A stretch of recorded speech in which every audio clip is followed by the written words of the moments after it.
5G physics में student और हम क्लास 12 फिजिक्स प्रैक्टिकल के फ्रीक्वेंटली आस्क्ड क्वेश्चन डिस्कस करेंगे। आइए स्टूडेंट शुरू करते हैं फर्स्ट क्वेश्चन से। First question student generally resistivity के बारे में पूछा जाता है। इसको स्टूडेंट हम एक वायर मान लेते हैं। इस वायर की स्टूडेंट जो लेंथ है वो 1 मीटर होनी चाहिए और इसका जो एरिया ऑफ क्रॉस सेक्शन है वो स्टूडेंट 1 मीटर स्क्वायर होना चाहिए। जितना इसका स्टूडेंट रेजिस्टेंस होगा वही इसकी रेजिस्टिविटी कहलाता है। Resistivity is the resistance of wire of 1 meter length and area of cross section 1 meter square student. अगर हम यूनिट्स की बात करें रेजिस्टिविटी का स्टूडेंट जो ऐसा यूनिट होता है that is ohm metre student. Resistivity student property of a material है। It does not depend upon the dimension of the object. Resistivity को स्टूडेंट दो ही फैक्टर इन्फ्लुएंस करते हैं, temperature and type of the material. जो silver है student among metals silver is having least resistivity, therefore it is the best conductor of electricity। अगर हम first practical की बात करें, फर्स्ट प्रैक्टिकल में स्टूडेंट पहले आप रेजिस्टेंस कैलकुलेट करोगे यूजिंग ओहम्स लॉ स्टूडेंट। उसके बाद R equal to rho L over A expression use करोगे। यहाँ ए की वैल्यू स्टूडेंट आप पुट करोगे pi R square where R stand for radius of the wire. R की value student आप 1 mm which means 0.1 centimetre which means 0.001 metre आप ले सकते हो। Using these value student you can calculate the resistivity of the wire.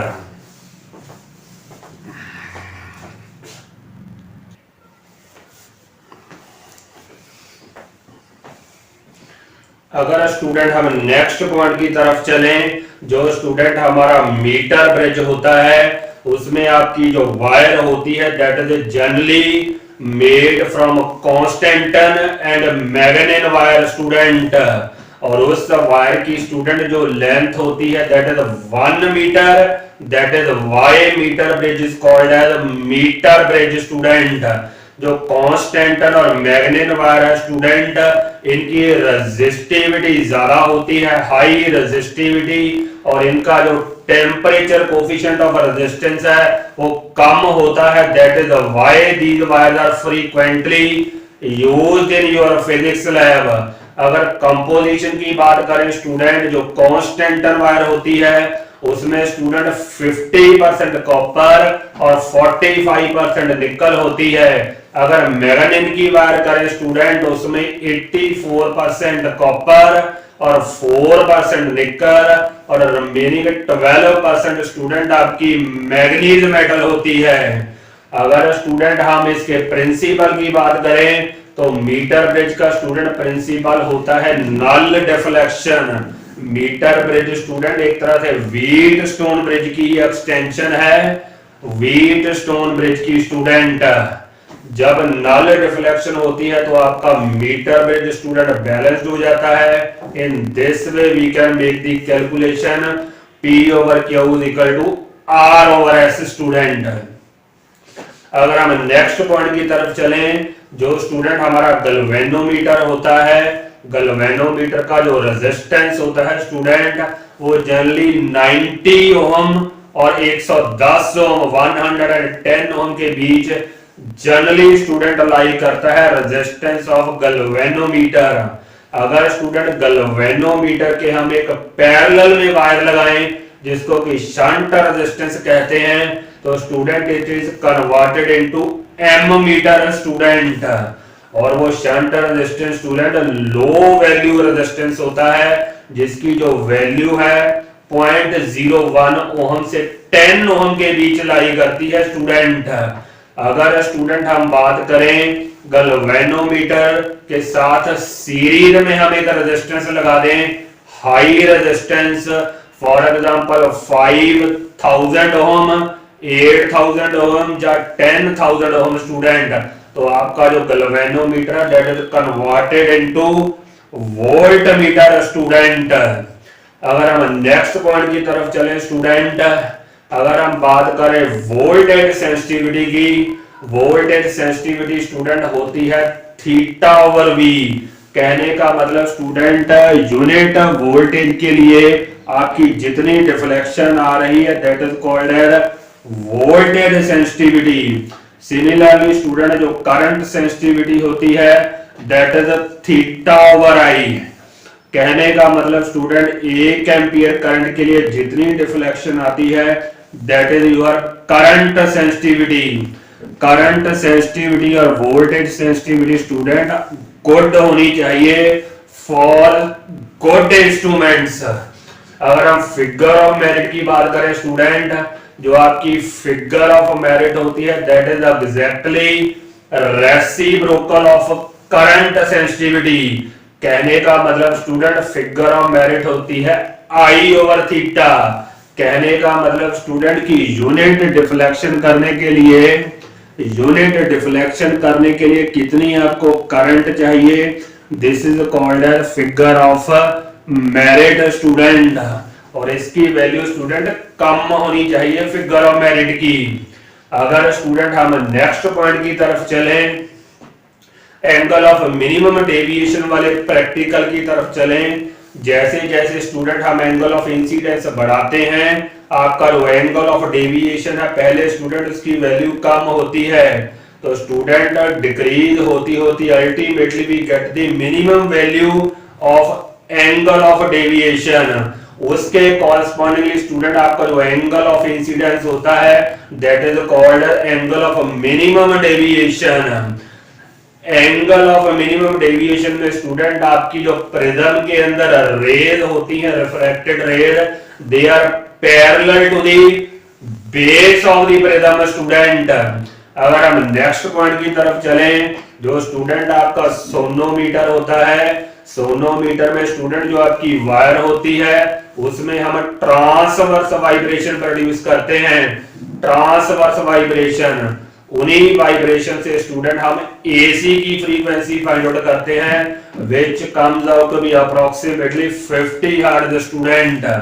उसके बाद student आपको refractive index की डेफिनेशन आनी चाहिए, N is equal to C over V student.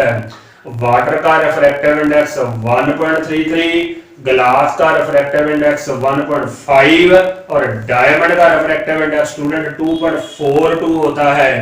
अगर स्टूडेंट हम नेक्स्ट पॉइंट की तरफ चलें तो स्टूडेंट जो स्पेसिफिक रेजिस्टेंस होता है वो रेजिस्टिविटी का ही अल्टरनेटिव नेम होता है। Specific resistance is also called as resistivity. अगर हम नेक्स्ट पॉइंट की तरफ चलें, ईएमएफ वर्सेस पोटेंशियल डिफरेंस, तो स्टूडेंट जब आपका जो सेल होता है, जब student that is an open circuit, आपने उसको स्टूडेंट किसी सर्किट में नहीं प्लेस किया तो उसके एंड्स के अक्रॉस स्टूडेंट जो पोटेंशियल डिफरेंस होता है that is electromotive force which is briefly called as EMF student. जब हम उसको सर्किट में यूज कर लेते हैं स्टूडेंट इन क्लोज्ड सर्किट, जो पोटेंशियल डिफरेंस होता है that is called as terminal potential difference. जो स्टूडेंट आपका टर्मिनल पोटेंशियल डिफरेंस है मोस्ट ऑफ द केसेस में it is less than EMF, लेकिन एक स्पेशल केस में स्टूडेंट जब हम बैटरी को रिचार्ज करते हैं तब आपका जो स्टूडेंट जो टर्मिनल पोटेंशियल डिफरेंस है that can become greater than the EMF of the cell. अगर हम स्टूडेंट नेक्स्ट पॉइंट की तरफ चलें, जो स्टूडेंट आपका कन्वेक्स लेंस होता है उसको हम कन्वर्जिंग लेंस भी कहते हैं। कन्वेक्स लेंस की स्टूडेंट जो इमेज फॉर्मेशन है, कन्वेक्स लेंस आपका रियल और वर्चुअल इमेज दोनों ही फॉर्म कर सकता है। जो कनकेव लेंस है स्टूडेंट, कनकेव लेंस हमेशा ही irrespective of the position of the object it forms a virtual image student. अगर नेक्स्ट पॉइंट की तरफ चलें स्टूडेंट, जो मल्टीमीटर होता है, मल्टीमीटर तीनों ही चीजें मेजर कर सकता है student, voltage, current and resistance student, AC भी स्टूडेंट और डीसी भी। अगर हम नेक्स्ट पॉइंट की तरफ चलें student, you must know the difference between RMS and average value. Student, जो आरएमएस वैल्यू होती है student, that is related to heat, और जो एवरेज वैल्यू है that is related to student charge passing through the circuit. अगर student हम transformer की बात करें, ट्रांसफार्मर में स्टूडेंट हम एसी को एसी में ही कन्वर्ट करते हैं, either we decrease the voltage और वी इंक्रीज द वोल्टेज।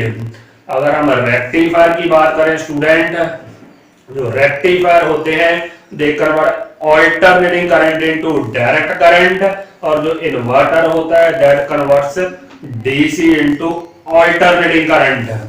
अगर हम स्टूडेंट हाफ वेव और फुल वेव रेक्टिफायर की बात करें, हाफ वेव में स्टूडेंट आपकी जो एफिशिएंसी है दैट इज 40%, और फुल वेव रेक्टिफायर में जो एफिशिएंसी है दैट इज अप्रोक्सीमेटली 80% स्टूडेंट। अगर स्टूडेंट हम पीएन जंक्शन डायोड की बात करें तो फॉरवर्ड ब्यास में स्टूडेंट आपका जो बैटरी का पॉजिटिव है that is connected to positive of diode, और रिवर्स ब्यास में स्टूडेंट जिसमें कि आपकी जो नेग्लिजिबल करंट आती है, here battery का positive is connected to negative of the diode.